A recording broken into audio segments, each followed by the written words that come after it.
Dan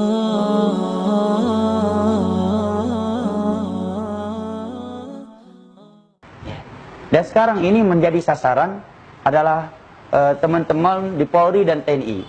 Kenapa menjadi sasaran mereka? Karena mereka punya paham begini. Negara Indonesia, negara Tagut. Karena hukumnya bukan hukum Al-Quran dan hadis. Hukumnya hukum Belanda. Dan Allah menyatakan langsung mereka bawa ayat. Sehingga sangat mudah anak-anak muda itu terdoktrin.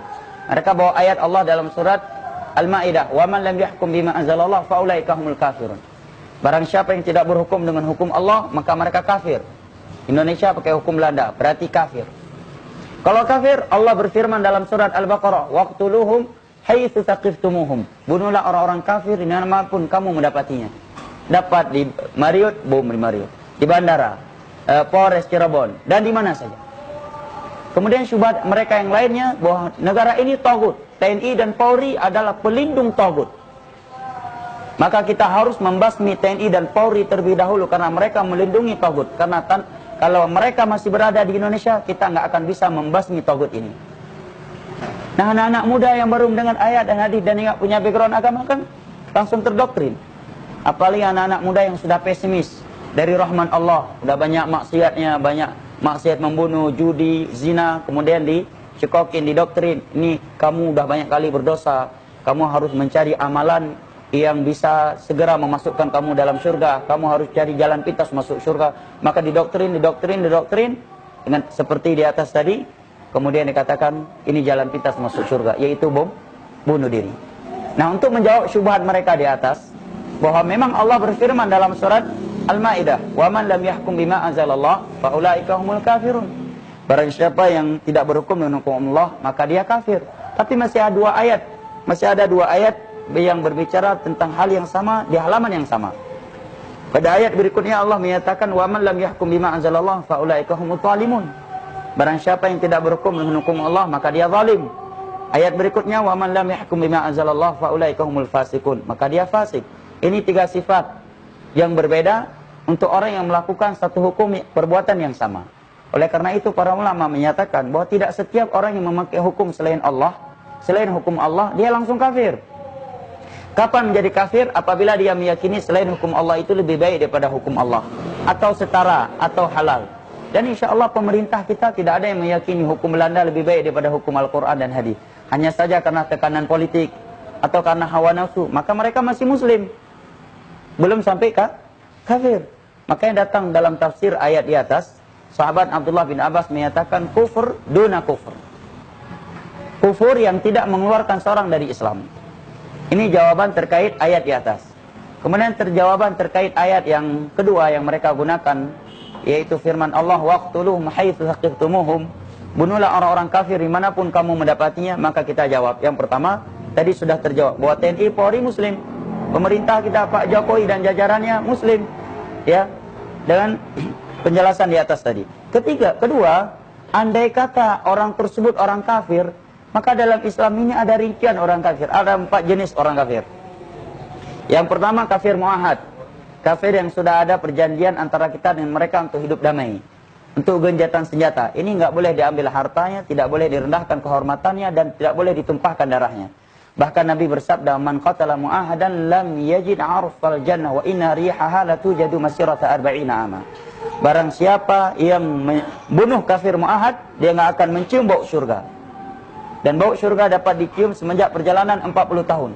Ini hadis riwayat Imam Bukhari dari Abdullah bin Umar. Yang kedua kafir musta'min. Kafir yang masuk ke negeri kita kaum muslimin karena ada jaminan keamanan dari penguasa atau dari oknum muslim. Maka ini tidak boleh juga untuk dibunuh. Ya, juga tidak boleh dibunuh. Allah berfirman dalam surat At-Taubah, "Fa in ahadun minal musyrikin istajaraka fa'ajirhu hatta yasma'a kalam Allah." Apabila ada orang kafir memohon perlindungan kepadamu, maka lindungilah dia sampai dia mendengar Al-Quranul Karim. Dari masa Nabi sudah ada kejadian ini. Seorang wanita yang bernama Ummu Hani dalam riwayat Imam Muslim, beliau memberi jaminan kepada orang kafir Mekah masuk ke Madinah. Maka para sahabat melihat kafir Mekah ini masuk ke Madinah, ingin membunuhnya, ingin balas dendam. Kan lumrah. Karena dulunya dia menyiksa para sahabat, merampas harta para sahabat. Sekarang nongol di tengah-tengah para sahabat Nabi di Madinah, di tengah-tengah kaum muslimin. Maka sebagian para sahabat Nabi ingin membunuhnya. Maka Ummu Hani yang telah memberi jaminan untuknya mengadu kepada Rasulullah dan menyampaikan bahwa sebagian sahabat ingin membunuh orang tersebut yang telah dijamin keamanannya oleh Ummu Hani. Ummu Hani wanita, bukan menteri dalam negeri, bukan pula menteri dalam negeri, tapi oknum muslimah di masa itu. Maka Nabi langsung menyatakan, inna yadal muslim ya Ummu Hani laqad ajarna man ajarti. Wahai Ummu Hani, orang yang engkau beri jaminan keamanan, kami jamin keamanan untuk dia. Sesungguhnya jaminan kaum muslimin itu satu. Ini menerangkan bahwa kafir musta'min tidak boleh dibunuh. Kalau ada yang beralasan, oh mereka ke Bali untuk bermaksiat, mereka untuk menampakkan aurat mereka, maka jawabannya, ia akan bertanggung jawab di hadapan Allah akan dosa tersebut yang memberikan visa. Adapun kita sebagai kaum muslimin, sebagai rakyat, harus menghargai dan menjaga jaminan tersebut. Dan apabila ini dilanggar, banyak kehancuran terjadi buat Islam. Nama Islam tercoreng. Akhirnya Islam dikatakan agama pengkhianat, agama yang mengingkar janji. Setelah memberi jaminan keamanan buat turis kami, kemudian turis kami dibom Bali 1, bom Bali 2, dan seterusnya. Yang ketiga, kafir dhimmi. Kafir yang tinggal di negeri kaum muslimin, membayar pajak, membayar upeti, dan tunduk di bawah peraturan pemerintah kaum muslimin. Ini juga tidak boleh dibunuh, tidak boleh dirampas hartanya, dan tidak boleh digores kehormatannya. Sebagaimana firman Allah dalam surat At-Taubah, hatta yu'tul jizyata an yadi wa hum saghirun. Kecuali mereka telah memberi pajak dan hidup di bawah peraturan kaum muslimin, dan tunduk hidup di bawah peraturan pemerintah kaum muslimin. Yang halal, yang Allah katakan dalam surat Al-Baqarah tadi, bunuhlah mereka dimanapun mereka engkau dapati, adalah kafir yang keempat, kafir harbi. Kafir di medan tempur yang sedang bertempur antara muslim dengan mereka. Itu pun Nabi berpesan agar anak-anak, kaum wanita, dan kakek-kakek tua tidak dibunuh, tetapi ditawan. Setelah ditawan tidak boleh disiksa, tidak boleh dimutilasi, tapi harus diberi makan dan minum. Bahkan Nabi menjamin gereja dan keamanan Yahudi Najran. Ya. Kita tahu di Madinah bukan hanya agama Islam, ada Nasrani, ada Yahudi. Nabi hidup damai dengan mereka karena sudah ada perjanjian hidup damai. Bahkan Nabi berpesan ketika melepaskan panglima-panglima perangnya agar gereja-gereja tidak dihancurkan, agar anak-anak kaum wanita tidak dibunuh. Ini di medan jihad. Maka jelaslah bagi kita apa yang dilakukan oleh oknum saat ini, pengoboman, bom bunuh diri, ini menyimpang dalam Islam dari berbagai sisi. Yang pertama, yang mereka bom kaum muslimin di negeri Islam. Ya, saudara-saudara kita TNI atau Polri. Ya, padahal orang kafir asli aja ada rinciannya, ada 4 macam tadi. Apalagi orang muslim, yang mana kalau dia membunuhnya, Allah berfirman, wa may yaqtul mu'mina muta'ammida fajazaohu jahannam khalidan fiha wa ghadiballahu 'alaiha wa la'anahu wa a'adda lahu 'adzaban muhina. Barang siapa yang membunuh seorang mukmin dengan sengaja tanpa alasan syar'i, maka neraka jahanam tempatnya dan dia kekal di dalamnya. Allah melaknatnya, Allah murka kepadanya, dan Allah mempersiapkan untuknya azab yang sangat pedih. Dan ini tidak aneh ya, mereka menghalalkan darah TNI dan Polri. Mereka telah menghalalkan darah Utsman bin Affan, Khulafa ar-Rasyidin, menantunya Nabi. Mereka membunuh Ali bin Abi Thalib, bukan sedang di sawah. Beliau sedang keluar dari rumahnya untuk salat subuh, menjadi imam. Ya, ditusuk oleh Abdurrahman bin Muljim. Dan kita ya memang dilema dari satu sisi ya, karena mereka berpenampilan demikian. Dan itu bukan hal yang baru. Di masa Ali penampilan mereka juga sama. Ya. Jadinya bedanya Khawarij sama munafik itu kayak membedakan mana jenggot Khawarij, celana cingkrang Khawarij dengan celana cingkrang dan jenggot orang sunnah adalah pemahaman. Sekilas kita nggak bisa membedakannya. Makanya kalau ada aparat keamanan memperiksa orang berjenggot celana cingkrang lebih ketat, ya pertama ya dari satu sisi kita maklumi saja karena mereka menjalankan tugas. Bukan berarti karena mereka sudah menuduh orang berjenggot dan bercelana cingkrang. Karena memang kenyataan nggak bisa kita tolak. Yang melakukan bom bunuh diri sekarang ada yang berjenggot.